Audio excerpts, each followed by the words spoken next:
बोल बोलो श्री चिंतामणि पार्श्वनाथ भगवान की जय, श्री महावीर स्वामी भगवान की जय।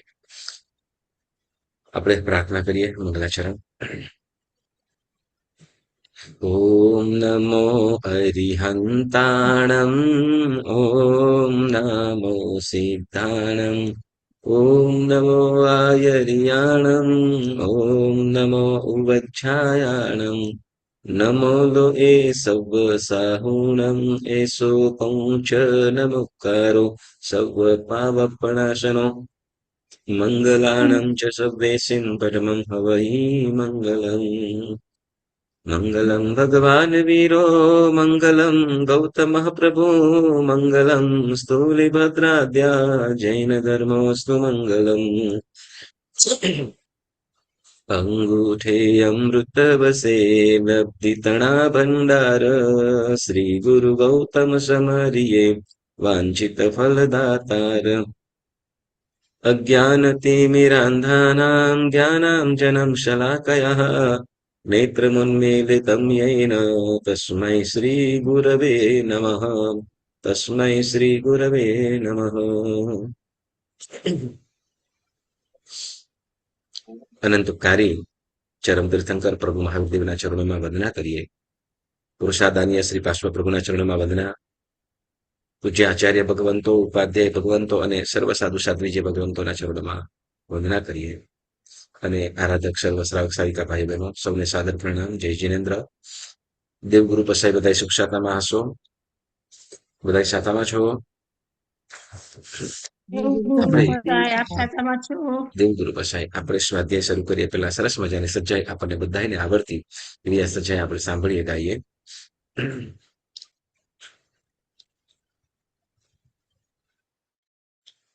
जुओ रे जुओ जैनो केवा व्रत धारी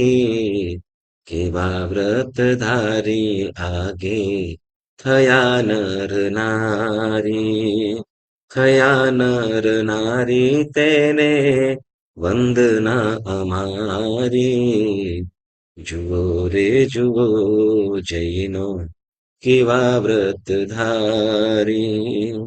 जुओ जुओ जम्बू स्वामी बालवय बोध पामी। तजी भोग रुद्धि जेने तजी आठ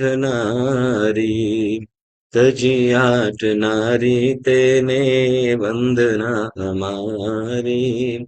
जुओ रे जुओ जैनो केवा व्रत धारी।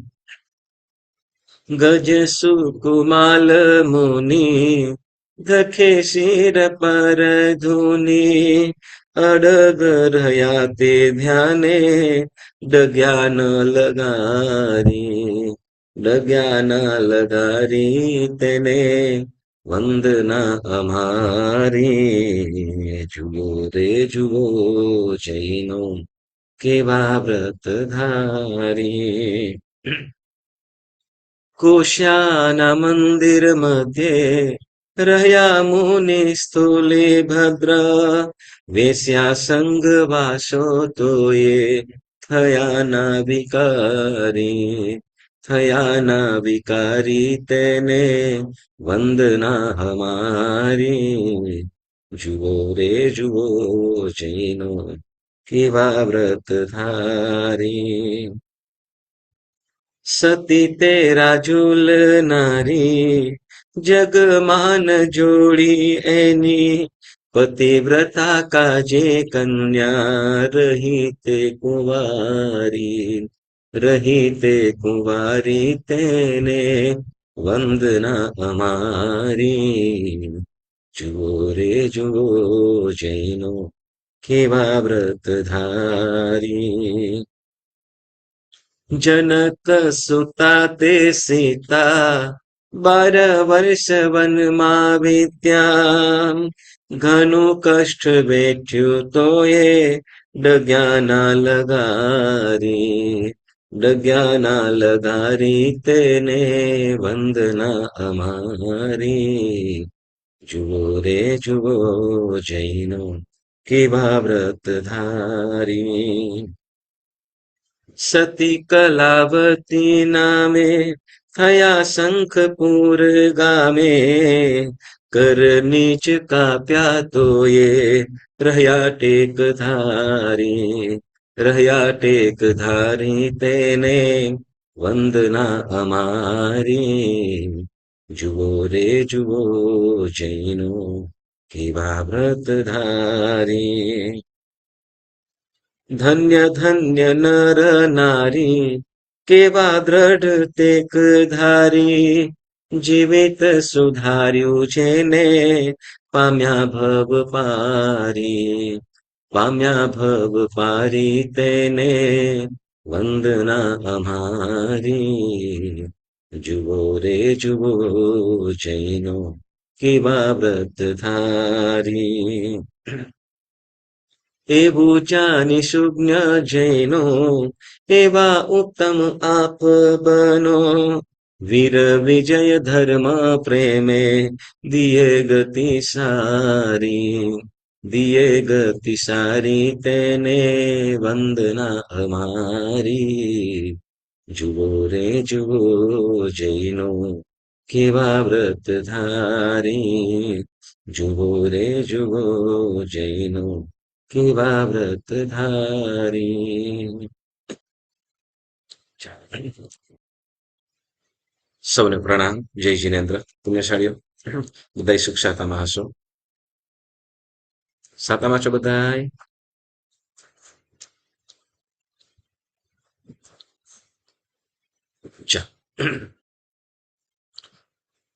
આપણે આ સજ્જાઈની અંદર મહાપુરુષોને અને મહાસતીઓને કેટલાક ને આપણે યાદ કર્યા, અને ત્યાર પછી શ્રાવક શ્રાવિકાએ અથવા જે મોક્ષને ઝંખતો એવો આત્મા, જે જીનેશ્વર પરમાત્માના વચનોને શ્રદ્ધાથી જેને સ્વીકારેલા છે અને પોતાની યથાશક્તિ પ્રમાણ જે આરાધનામાં જોડાયેલો છે, એવો આત્મા મતલબ છે કે જે મોક્ષનો અભિલાષી, મુક્તિનો અભિલાષી એવો આત્મા મોક્ષ તરફ આગળ વધવા માટે ધર્મનું આલંબન લે છે. આરાધનાનું આલંબન, વ્રત, નિયમ, પચખાન આદિ. કેમ કે પરમાત્માની ભક્તિ એ પરમાત્માના ઉપકારને યાદ કરવા માટે, એના ગુણોનું સ્મરણ કરતા, એનું ધ્યાન કરતા, એના જેવા બનવા માટે. પરંતુ જે મિથ્યાત્વ, અવિરતિ, કસાય અને યોગના કારણે જે આપણે કર્મ બાંધેલા છે, એ કર્મોને નાશ કરવા માટે આપણે વીરતિ એટલે વ્રતથી યુક્ત બનવું પડે છે. કારણ કે આપણા જીવનમાં જે પણ સુખ દુઃખની પરિસ્થિતિઓ સર્જાય છે, સુખ મળે છે કે દુઃખ આવે છે, તો બધું જ પુણ્ય અને પાપના કારણે આવે છે. એટલે કે સુખની અંદર તો આપણને મજા આનંદ કરી લઈશું, મોજ કરીશું, પરંતુ દુઃખ આવે છે જ્યારે પાપ કર્મ ઉદયમાં આવે અને દુઃખ આવે છે, ત્યારે આપણે હાઈ બોય કરતા હોઈએ. તે સુખ ગમે અને દુઃખ કોઈને ગમતું નથી, પરંતુ જેમ સુખ વયું જાય છે એમ સુખ વયું જાય છે એમ સદાય માટે એક સરખો હોતો નથી. કેમ કે જેવા પ્રકારનું કર્મ ઉદયમાં આવે એ પ્રકારે, જે પ્રકારે કર્મ ઉદયમાં આવે એ પ્રકારે એ જીવને સુખ કે દુઃખનો ફળ સુખ કે દુઃખ ભોગવવું પડે છે. હવે સુખ જ્યારે આપતું હોય, સુખની અંદર પ્રભુનો ધર્મ ન સાંભળે, પણ દુઃખની અંદર દુઃખથી ડરીને ધર્મ તરફ વધે, એમ કરતા પણ જીવ કંઈક ધર્મ ભાવ તરફ જોડાય છે. ત્યારે એમ કે છે કે આ દુઃખથી કાયમ માટેનો છુટકારો લેવો હોય, પામવું હોય, તો એના માટે આપણને સર્વજ્ઞ ભગવંતોએ, વિતરાગ પરમાત્માએ ખૂબ સુંદર મજાનો ધર્મ બતાવ્યો. એ છે વ્રત, વીરતિ ધર્મ. અને એ વીરતિ કેવું તો સમ્યક્ત્વથી યુક્ત હોય એ ધર્મ માર્ગ બતાવ્યો. તો ધર્મમાં પણ સૌથી મહત્વનું કીધું તો એ છે સમ્યક્ત્વ. આપણે સમ્યક, સમકિત એટલે સમ્યક્ત્વ. તો સમ્યક્ત્વના, સમકિતના 67 બોલની સજ્જાઈનો આપણે સ્વાધ્યાય કરી રહ્યા છીએ, અને જેમાં આપણે 6 પ્રકારના અભિયોગ, 6 પ્રકારના અભિયોગની વાત કરીએ છીએ, જેની અંદર આપણે રાજાભિયોગ, ગણાભિયોગ, બલાભિયોગ, દેવાભિયોગ અને ત્યાર પછી ગુરુ અભિયોગની આપણે વાત કરી રહ્યા છીએ, બરાબર ને? જેની અંદરથી આપણે 5ની વાતો કરી રહ્યા, 4ની સંપૂર્ણ વાતો કરી અને 5મું બાકી છે, 6ઠું બાકી છે, 5મું અડધું છે અને 6ઠું બાકી છે. કયો કયો? તો રાજાભિયોગ. રાજાભિયોગમાં આપણે કોની વાત સાંભળી હતી? કોની સાડી અનમ્યુટ થાજો. રાજાભિયોગ એટલે અભિયોગ એટલે શું? સાંભળજો, અભિયોગ એટલે શું? આગાર. અભિયોગ એટલે આગાર. ઓકે, આગાર. આગારની આપણે 6 પ્રકારના આગારની વાત ચાલે છે. તો આગાર એટલે શું?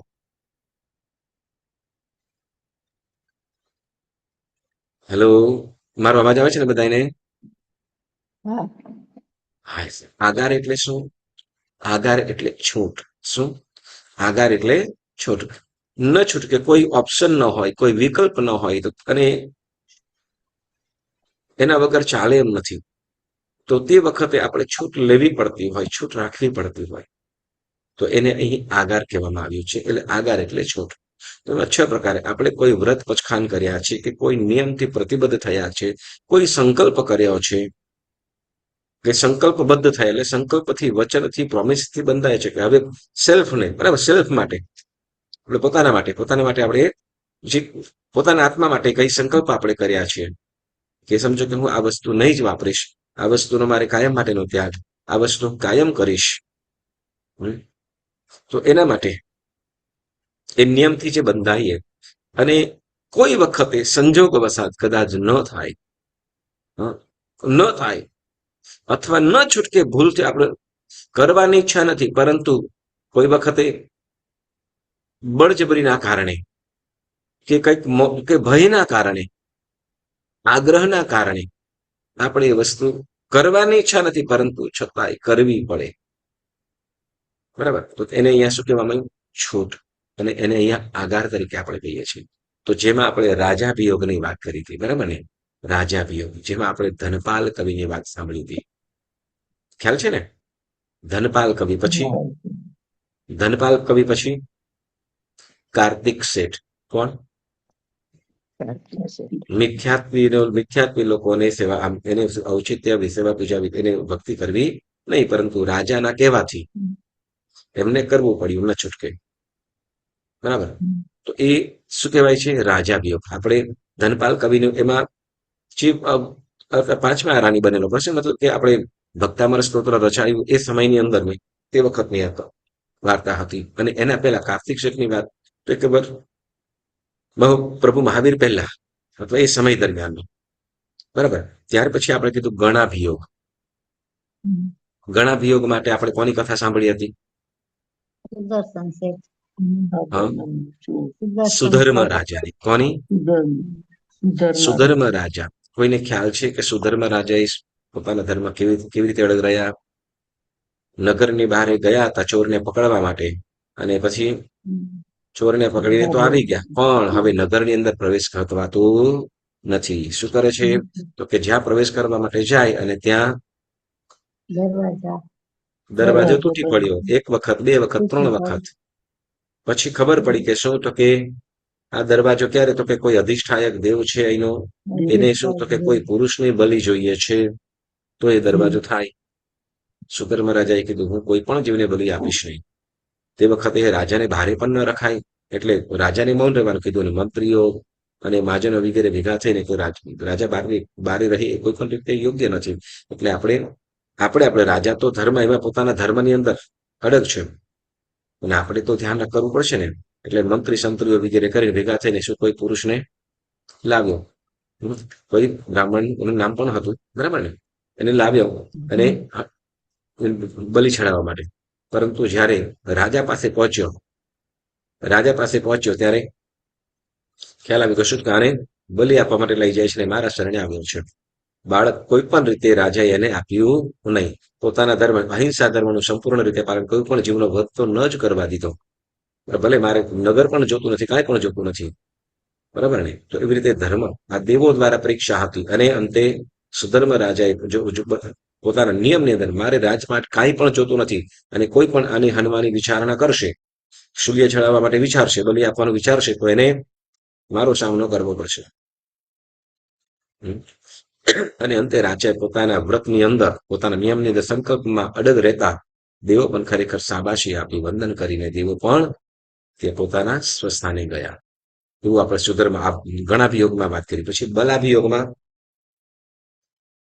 બલ અભિયોગ.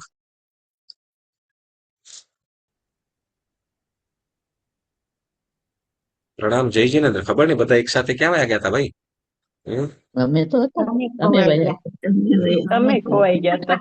ના ના, ઓટોમેટિક થઈ ગયું, ઓટોમેટિક થઈ ગયું. ચમત્કાર એમ કે. ઓકે, આપણે ત્યાર પછી બલાભિયોગની અંદર ચોર શત્રુઓ વિશે પણ આપણે વાત કરી હતી. બલાભિયોગ માટે કોની વાત કરી હતી? સુદર્શન શેઠ. સુદર્શન શેઠ. નથી યાદ આવતું. કોને? સુદર્શન શેઠ. સુદર્શન શેઠ. સુદર્શન શેઠ. હા, સુદર્શન શેઠ. એની આપણે કથા સાંભળી. શૂલી ઉપર ચડાવવા માટે લઈ ગયા, બરાબર ને? ઓકે, ત્યાર પછી આપણે દેવાભિયોગની પણ વાત કરી હતી. દેવાભિયોગ કરી હતી વાત.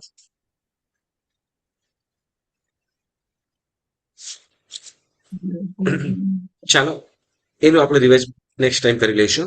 અને આપણે જે ગુરુ અભિયોગ વિશેની વાત કરતા હતા, બરાબર ને? ગઈ વખતે આપણે ગુરુ અભિયોગની વાત કરી હતી, જેમાં સુલસની કથા સાંભળી હતી, બરાબર ને? સુલસની કથા આપણે સાંભળી હતી. સુલસ કોણ? કાલસૌરી કાલસૌરી કસાઈનો પુત્ર. દીકરો. કાલસૌરી કસાઈનો પુત્ર. વિચાર કરો કે કસાઈ શું કહેવાય, કસાઈને આમ શું કહેવાય, આમ આવો ઉત્તમ ધર્મની પ્રાપ્તિ થવી મુશ્કેલ હોય, પરંતુ છતાં પણ સુસંગતે હતો. મિત્ર કોણ? અભયકુમાર, બરાબર ને? અભયકુમાર જેનો મિત્ર છે, અને એના સંગતે ધર્મની પ્રાપ્તિ થઈ. અને ધર્મમાં કેવો વ્રતધારી. કોઈ પણ થાય, હું પોતાના પપ્પાનો વારસો જયારે સંભાળવાનો આવ્યો, આપણે કાલસરી કસાઈની સ્થિતિ આપણે સાંભળી હતી, બરાબર ને? કે મરણ પથારીએ છે, અને તે વખતે પિતાની સેવામાં પુત્ર બધું જ કરે છે. શરીરને સાતા મળે, સુખનું કારણ બને, એટલે ઠંડા શું કહે, શરીરની અંદર અસહ્ય મતલબ ખૂબ પીડા, વેદના, દુઃખ થઈ રહ્યું છે, રીવાઈ રહ્યા છે, અને એ પોતે ખૂબ દુઃખી થઈ રહ્યા છે, પીડાઈ રહ્યા છે, અંદરથી ખૂબ વેદના વાળા છે. એને સાતા મળે મતલબ કે કંઈક સુખ મળે, એટલે સારું ભોજન, હા, મીઠાઈ, સ્વાદિષ્ટ ભોજન એવું એમને જમવાનું આપે. અને સ્વાદિષ્ટ ભોજન એમને ગમતા નથી, જે ખવડાવાય પોતે ખાઈ શકતા નથી, એટલે શું કહેવાય, ખીર વગેરે ઉત્તમ જાતના પકવાન મોઢામાં મૂકીને એ કરે, ખવડાવવાનું કરે છે, પરંતુ એને તો ઝેર જેવું લાગે છે. વળી શરીરને બળતરા વગેરે થાય છે, તો કે ઠંડો પવન વગેરેની વ્યવસ્થા, ઠંડો પવન વગેરે નાખવાનો પ્રયત્ન કરે, ઠંડો પવન આવે એવી વ્યવસ્થા કરે, અને ઠંડો પવન પણ એને ખૂબ ઠંડીનું કારણ બને. અરે રહેવાતું નથી. વળી કે શું કહેવાય, કે એને શરીરની ચામડી વગેરેને થોડુંક સારું થાય, સારું મળે, એના માટે સારી ગાદી પર સુવડાવે, અને સારી ગાદી પણ એને ખૂબ દુઃખનું કારણ બને છે.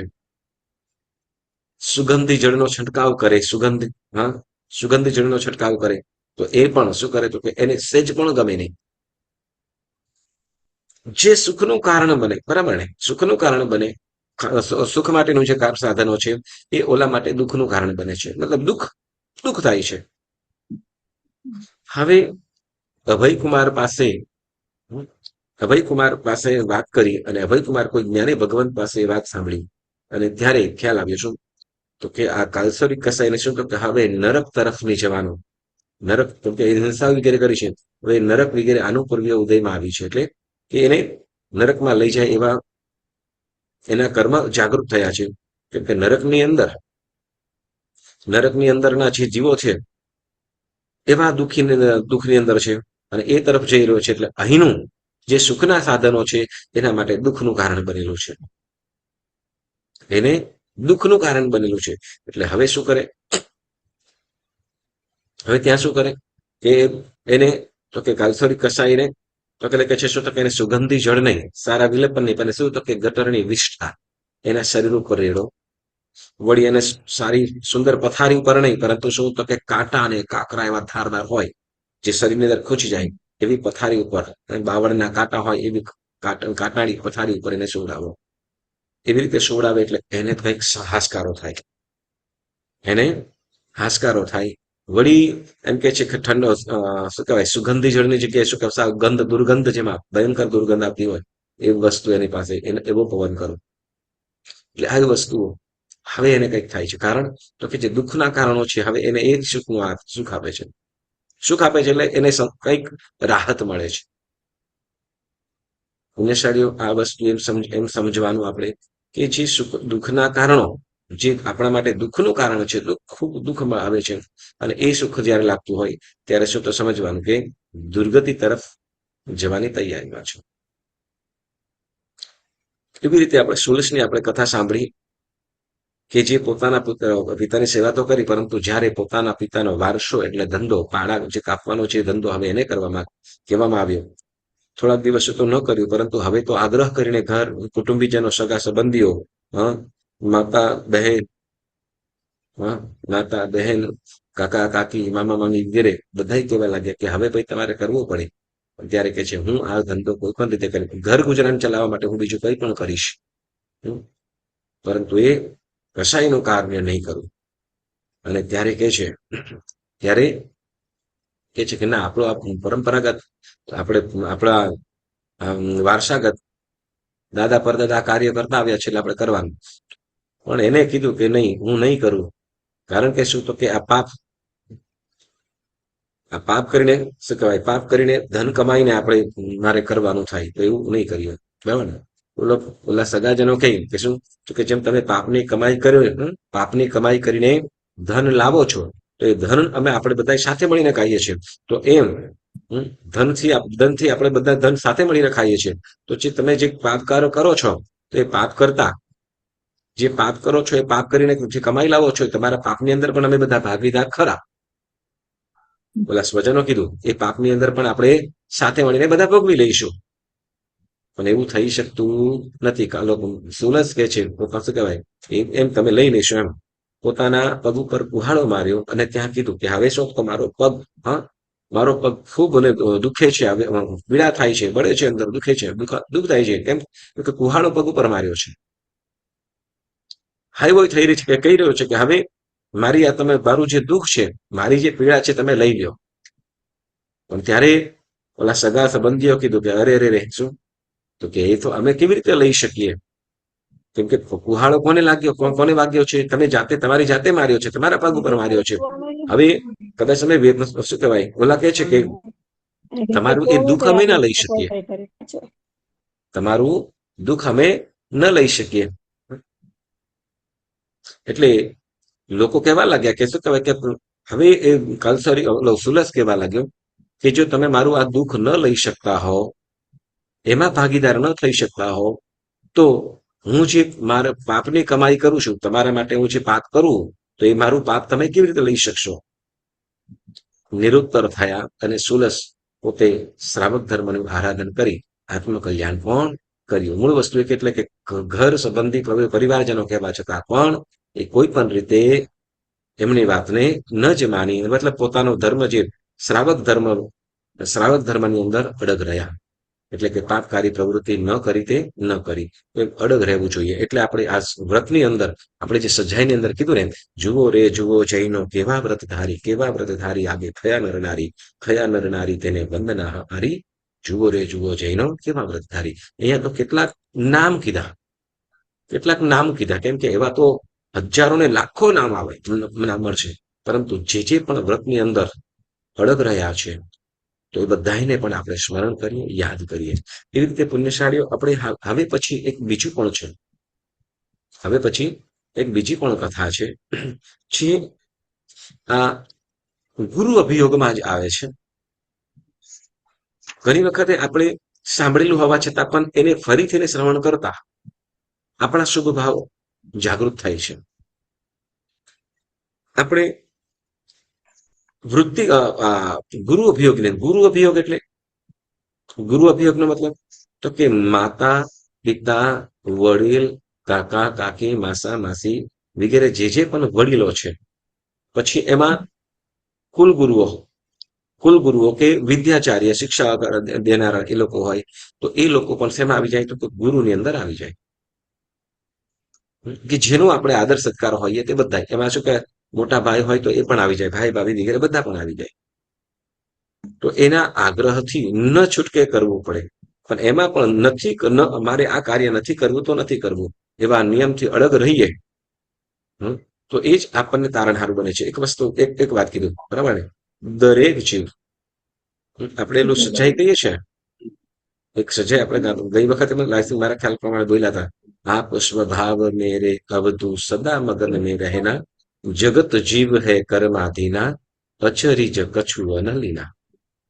તો કે આપણે કહીએ કે હું આમ કરીશ બરાબર ને, તો મારા કારણે આ થઈ જાય છે, હું નિમિત્ત છું, મારી જવાબદારી છે, એ ચોક્કસ સંબંધ છે, તો આપણે ન છૂટકે આપણે એને કરવું પડે છે બરાબર.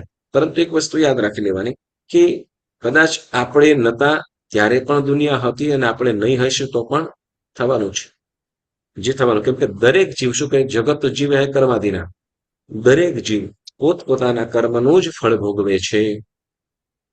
દરેક જીવ પોતપોતાના કર્મનું ફળ ભોગવે છે. એટલે કદાચ આપણા શું કહેવાય, આપણે કે આપણા મા બાપ આપણું ધ્યાન રાખ્યું અથવા આપણે આપણા મા બાપનું ધ્યાન રાખીશું, અંતે તો બંનેનું કર્મ અલગ અલગ જ છે. આપણે વિચારીશું કે આપણે શું કહેવાય આપણું કંઈ થઈ જશે તો આપણા સંતાનોનું શું થશે, તો કે ચોક્કસ એમનું કર્મ એમની પાસે નક્કી જ છે, એમનું કર્મ એમની પાસે નક્કી જ છે. બરાબર. તો આપણે અહીંયા કે છે કે વૃત્તિકાંતા ગુરુ અભિયોગની અંદર આપણે આરોગ્ય દ્વિજને કથા કહેવામાં આવેલી છે. ઉજ્જૈની નગરી અને ત્યાં દ્વિજ એટલે બ્રાહ્મણ, આરોગ્ય દ્વિજ. એક સેકન્ડ.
આરોગ્ય દ્વિજની આપણે કથા સાંભળીએ.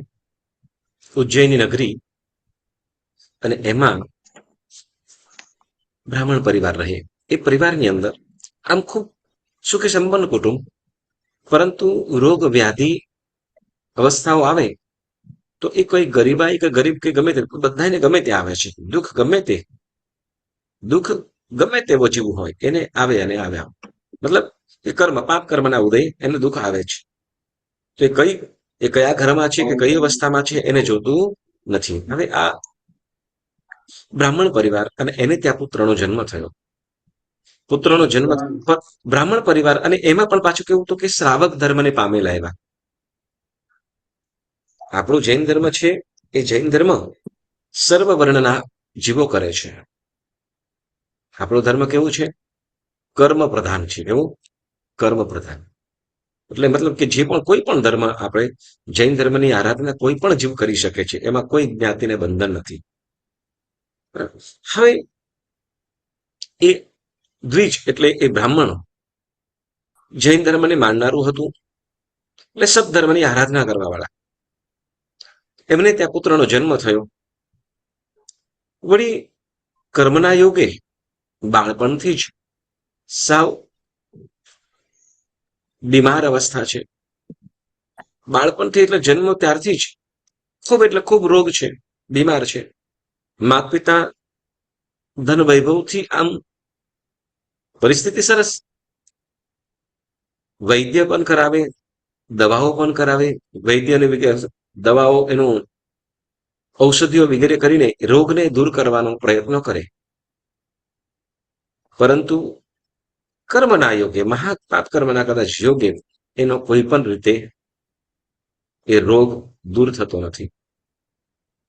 દીકરો પણ હવે એ યુવા અવસ્થાએ આવેલો છે, અથવા યોગ્ય 15 થી 20 વર્ષની ઉંમર, એ સમયની અંદર એવી અવસ્થાની અંદર પહોંચેલો છે પુત્ર. અને એમાં હવે કોઈ પણ ઘણા બધા ઉપચારો કર્યા પણ રોગ દૂર ન થયો. બન્યું એવું કે એક વખતે એ ઉજ્જૈન નગરીની અંદર કોઈ જ્ઞાની ગુરુ ભગવંત ત્યાં પધાર્યા છે, અને એઓની ધર્મ દેશના સાંભળી, અને કેમ કે ધર્મ દેશના સાંભળતા ત્યાં એ ગુરુ ભગવંતે, જે આપણે સ્તુતિની અંદર ગાઈએ છીએ અને આપણને પણ લાગુ પડે પુણ્યશાળીઓ, ઔષધ વિશે કરું, શું કહું આવડું કે ને, ઔષધ વિશે કરું યત્ન પણ હું ધર્મ ને તો નવ ગણું. હા, આવી કઈક સ્તુતિ રત્નાકર 25 માં આવે છે. આગમન ઈચ્છું ધન તનુ પણ મૃત્યુને પીંછ્યું નહીં નથી. હા, એટલે કે સ્તુતિ છે.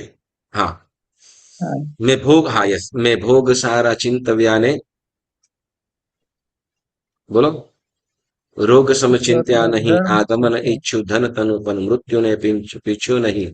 ઔષધ વિશે કરું યત્ન પણ હું ધર્મ ને તો નવ ગણું. બની મોહમાં મસ્તાન હું પાયા વિનાના ઘર છનું. એવું આપણે ગાઈએ, બરાબર ને? એક જ મિનિટ, ગયું ક્યાં? મસ્ત.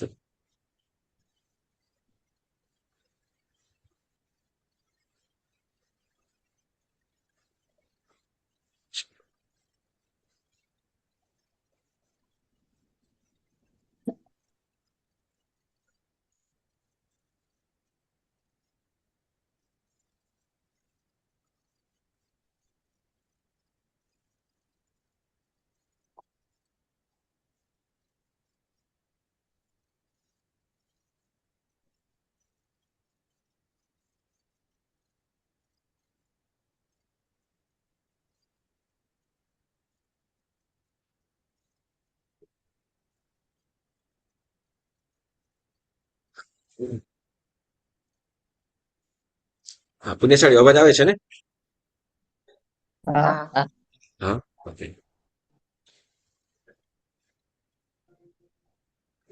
પ્રોબ્લેમ છે આજે? હા, યસ, થોડો.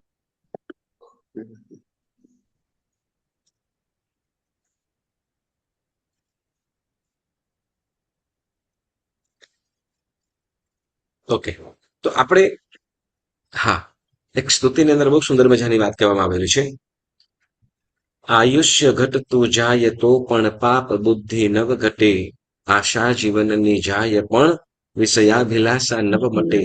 ઔષધ વિશે કરું છું યત્ન પણ હું ધર્મ ને તો નવ ગનું. બની મોહમાં મસ્તાન હું પાયા વિનાના ઘર જનું. એટલે મોહની વિડંબના એવી છે, મોહની વિડંબના એવી છે, મોહ છૂટતો નથી. શેનું? તો કે આયુષ્ય ઘટતું જાય છે, બરાબર ને? અને બીમારીઓ એવી આવી જાય છે કે હવે બસ શું કહેવાય, રામ નામ સત્ય ક્યારે થઈ જશે ખબર ના પડે. હા, અને એ વળી શું કઈ બુઢાપો આવે છતાં પણ વિષય સુખોની અભિલાષા દૂર ન થાય. એટલે આપણે ધર્મ કરવા, શું કહેવાય, દવાઓ કરીએ. હા, કદાચ બીમારી આવે તો તે વખતે શું કરીએ, તો કે દવાખાને પહોંચીએ, પરંતુ એ બીમારી કાયમ માટેની દૂર થઈ જાય એના માટે ક્યારે ધર્મ કરતા નથી. બરાબર ને? એટલે ગુરુ ભગવંત ઉપદેશ આપે છે કે ભલા જીવોએ શું કરવું જોઈએ? તો કે વધુ ને વધુ સૌથી પ્રથમ ધર્મની આરાધના કરવી જોઈએ. કારણ શું? કે કહેવામાં આવ્યું છે અનિત્યાની શરીરાણી વિભવો નૈવ શાશ્વત નિત્યમ સન્નિહિતો મૃત્યુ કર્તવ્યો ધર્મ સંગ્રહ. એટલે તો કે શરીર અનિત્ય છે, બરાબર ને? હા, શરીર કેવું છે? અનિત્ય, ક્ષણભંગુર છે. આપણને શરીરનો ભરોસો ખરો? ના. આપણને શરીરનો ભરોસો ખરો? કેટલા ટકા અત્યારે ભરોસો? આવી કેટલા ટકા ભરોસો? કઈ ના કહેવાય, બરાબર ને? ખબર હા, નથી. અને ધન પણ શાશ્વત નથી, બરાબર ને?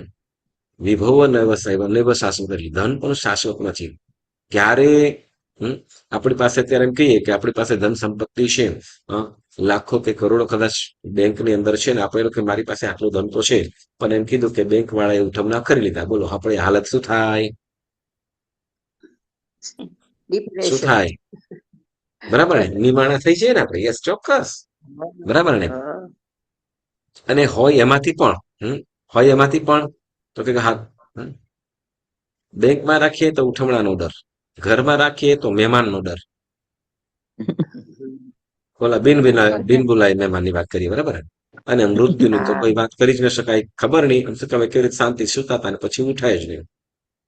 ચાલતા ચાલતા પણ ઠોકર લાગીને પડ્યા ને ત્યાં મૃત્યુ થઈ ગયું, બરાબર ને? એટલે આ વસ્તુ ત્રણ શાશ્વત શું કહેવાય કે ગમે ત્યારે, એટલે આ ત્રણ વસ્તુ તો કાયમ માટે ઊભું જ છે. કયું? તો કે શરીર અનિત્ય છે, વળી ધન પણ કાયમ માટેનું છે નહીં, અને મૃત્યુ પણ હર હંમેશ પાસે જ રહેલું છે. ક્યારે લઈને નીકળે ખબર ના પડે. એટલે જીવો શું કરવું જોઈએ? ધર્મ સંગ્રહ કરવો જોઈએ. આવી વાત સાંભળી, આવી એમને ધર્મ કથા સાંભળીને આરોગ્ય દ્વિજ એનું તે વખતે માતા પિતા એનું નામ પણ ન પાડ્યું, કારણ કે હવે રોગી છે, રોગિષ્ટ છે, શું નામ પણ શું રાખવું? એટલે એને જોઈને ગામના લોકો પણ શું કરે તો કે દુઃખી થઈ રાખે. મતલબ શું કહેવાય, ગામના લોકો પણ કે આ બિચારાને કેટલું દુઃખ છે, એટલું જોઈને જોનારો પણ દુઃખી થાય. એટલે હવે પરિવારજનોની દશા શું? પણ જ્યારે ગુરુ ભગવંતનો ધર્મ ઉપદેશ સાંભળ્યો અને ત્યારે એ લોકો પણ ખરેખર આરોગ્ય દ્વિજ છે એનું નામ તો પછી પડ્યું, આરોગ્ય દ્વિજ એનું નામ પછી પડ્યું, પરંતુ તે વખતે રોગી દ્વિજ કહેતો, રોગી જ, રોગી તરીકે જ કહેતા. અને એને ધર્મ કંઈક સાંભળ્યો અને એને ધર્મ સાંભળીને શ્રાવકના 12 વ્રત ગ્રહણ કર્યા.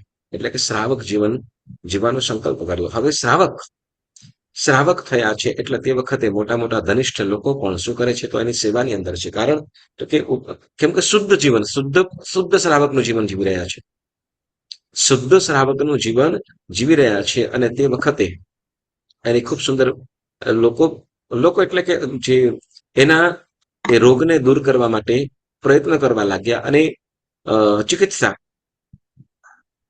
ઔષધ કરવા લાગ્યા છે, અને આમ કરાવી લો વગેરે.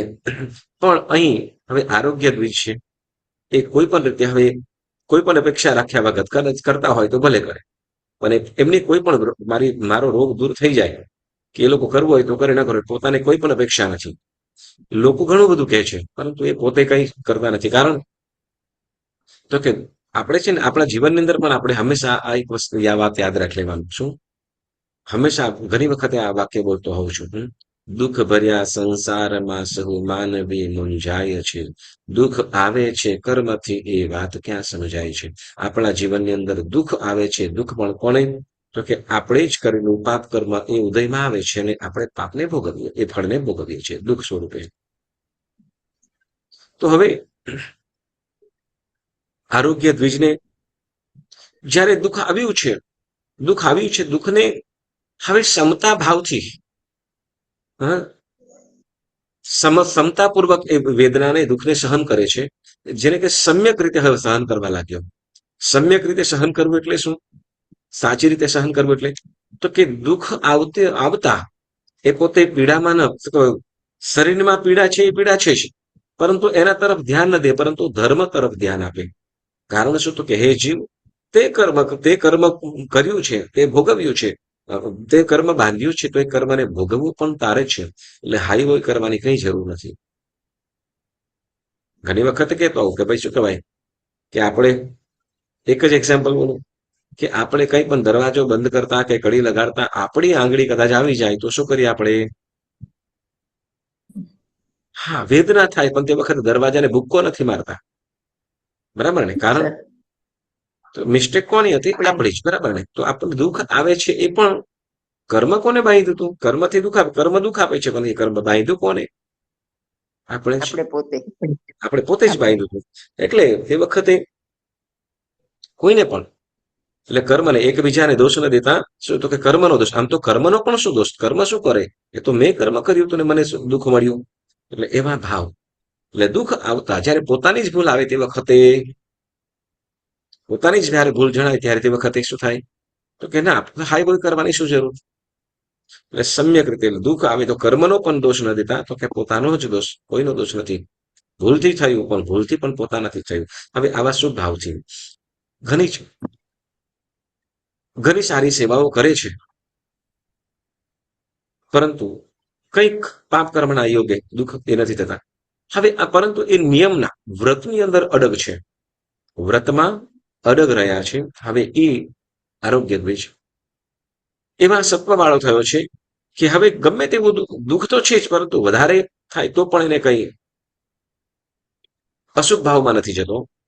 હવે બન્યું છે એવું કે એની એ આરોગ્ય દ્વિજની પ્રશંસા દેવલોકની અંદર દેવસભાની અંદર ઇન્દ્રની સભામાં ઇન્દ્રએ આ આરોગ્ય દ્વિજના વ્રતની નિયમોની પ્રશંસા કરી કે ખરેખર આ આરોગ્ય જે આ દ્વિજ રોગી દ્વિજ છે ખરેખર ખૂબ સત્વવાળો છે, ખૂબ સત્વવાળો છે કે વેદના હોવા છતાં પણ રોગ દૂર થઈ જાય એમ છે.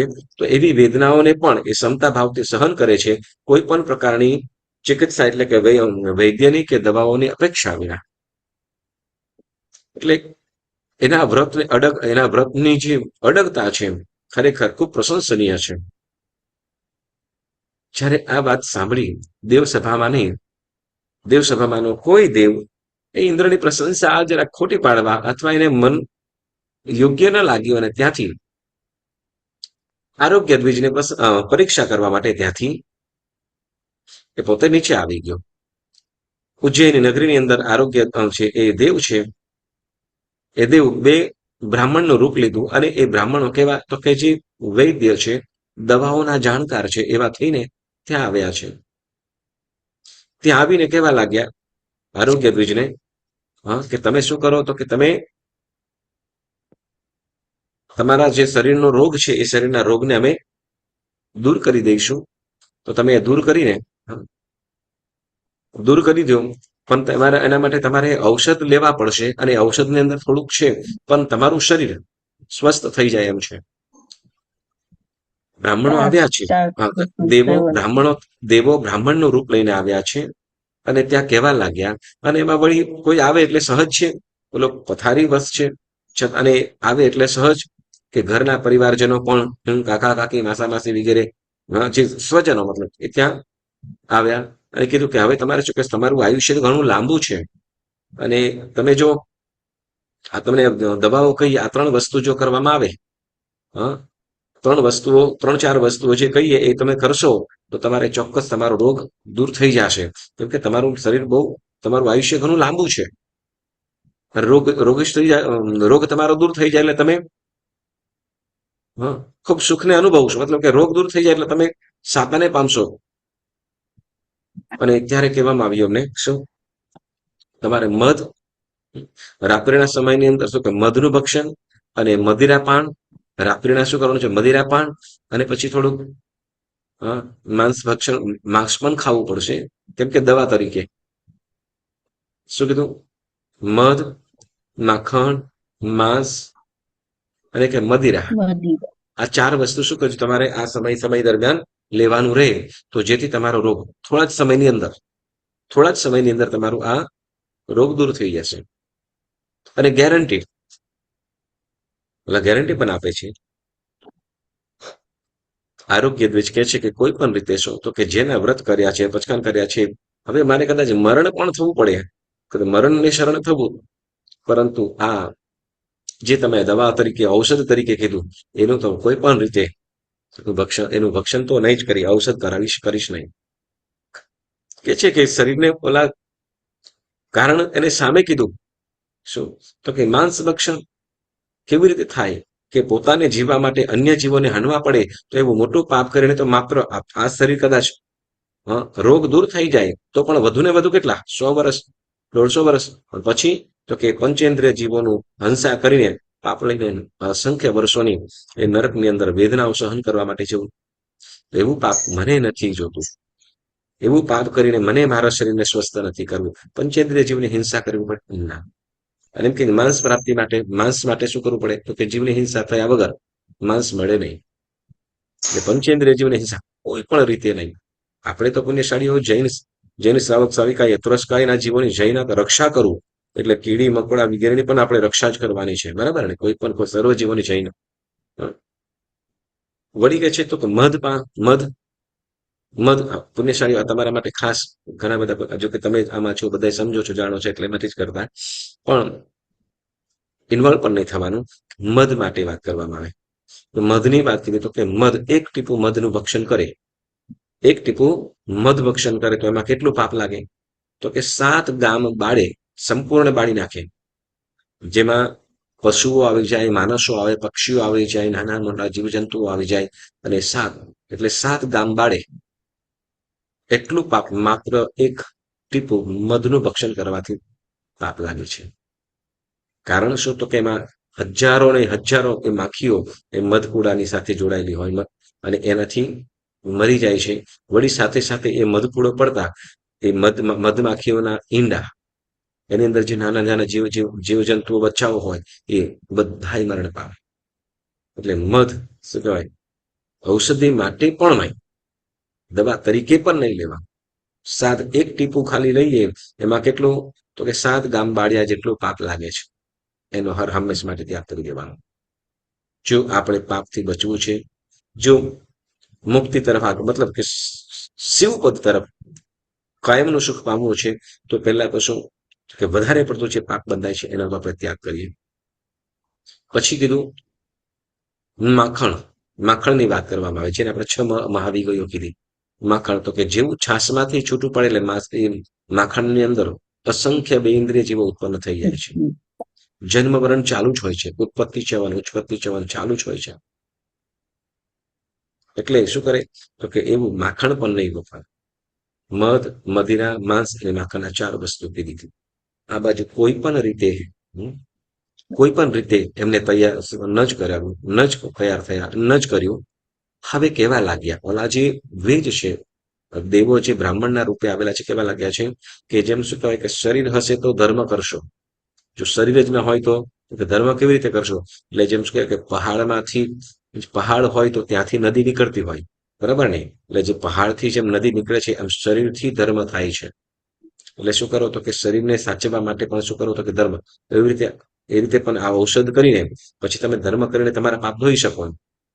એવી રીતે હવે ઓલો તો પોતાના વ્રતની અંદર, નિયમની અંદર અડગ છે, પરંતુ હવે સગા સંબંધીઓ જ કહેવા લાગ્યા છે ભાઈ વાત માની જાને. શરીર હશે તો શું કહેવાય, શરીર રોગ નહીં હોય તો સારી રીતે તું ધર્મ કરી શકીશ, તો શું કહેવાય જીવવા માટે, સારી રીતે જીવવા માટે કદાચ થોડું પાપ કરવું પડે તો શું ખોટું? પરંતુ કે છે ના, કોઈ પણ રીતે નહીં. એને કીધું શું તો કે શું કે જેમ કહેવાય આપત્તિ માટે ધનની રક્ષા કરવી પડે. આપણે ધન શાના માટે રક્ષણ કરીએ છીએ? આપણે ધન સંગ્રહ કરીએ કે નહીં? શેના માટે? કે કોઈ પણ બીમારી આવી ગઈ, કઈ પણ આપત્તિ આવી ગઈ, તે વખત ધન હશે તો એ કામ લાગશે, બરાબર ને? વળી ધનથી આપણે પરિવાર વગેરેનું પણ, સ્ત્રીનું પરિવારનું રક્ષણ કરીએ, બરાબર ને? પણ એ ધન અને સ્ત્રી કરતા પણ વિશેષ કોનું રક્ષણ કરીએ છીએ? આપણા શરીરનું, બરાબર ને? આપણા શરીરનું. અને શરીર કરતા પણ વધારે કોનું રક્ષણ કરવા જેવું છે? પોતાના આત્માનું, બરાબર ને? ધન કરતા સ્ત્રીનું, સ્ત્રી કરતા સ્ત્રી એટલે આપણું પોતાનું, બરાબર? સ્ત્રી કરતા પણ દેહ અને એના કરતા પણ આત્માનું રક્ષણ કરવું વધારે યોગ્ય છે. કેવું કારણ શું તો કે આત્મા જ ન હોય, જો આત્મા દુર્ગતિમાં જતો હશે તો એ અઢળક દુઃખને દુર્ધ્યાન અને દુઃખને જ પામે. એટલા માટે શું કરવું? તો કે ઓલા કહે છે કે થોડું પાપ ભલે કરવું પડે, પરંતુ શું કર? તો ધર્મની અંદર એ આ ઔષધિ કરી લે, મતલબ દવા તરીકે માંસ ભક્ષણ, મદિરા અને મધ આનું તું સેવન કર.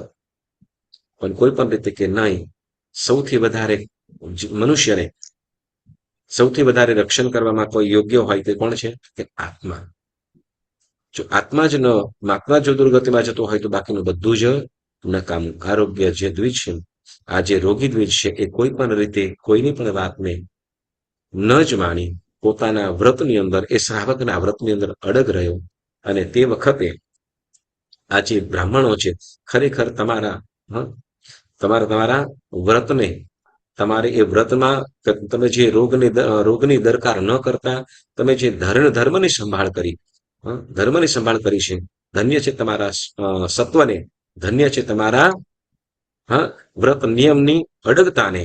એમ કરતા એની પ્રશંસા કરતા આ બંને જે બ્રાહ્મણો હતા, એ પોતાનું મૂળ સ્વરૂપ પ્રગટ કર્યું. દેવ તરીકે પોતાનું મૂળ સ્વરૂપ દેવ રૂપે હતા એ પ્રગટ કર્યું.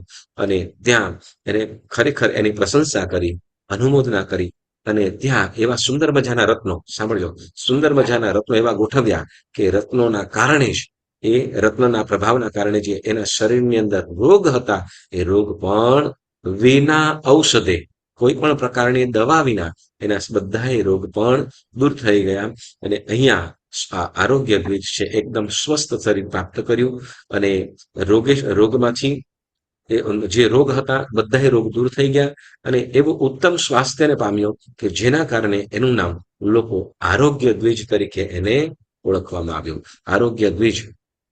અંતે તો ત્યાંથી પોતે શુદ્ધ શ્રાવકના વ્રતનું અતિચાર, શુદ્ધ શ્રાવક જીવન, શ્રાવક વ્રતોને પાલન કરી અંતે દેવલોકમાં ગયો. અને દેવલોકમાં પ્રાંતિ એટલે ભવિષ્યની અંદર એ મોક્ષે પણ જશે.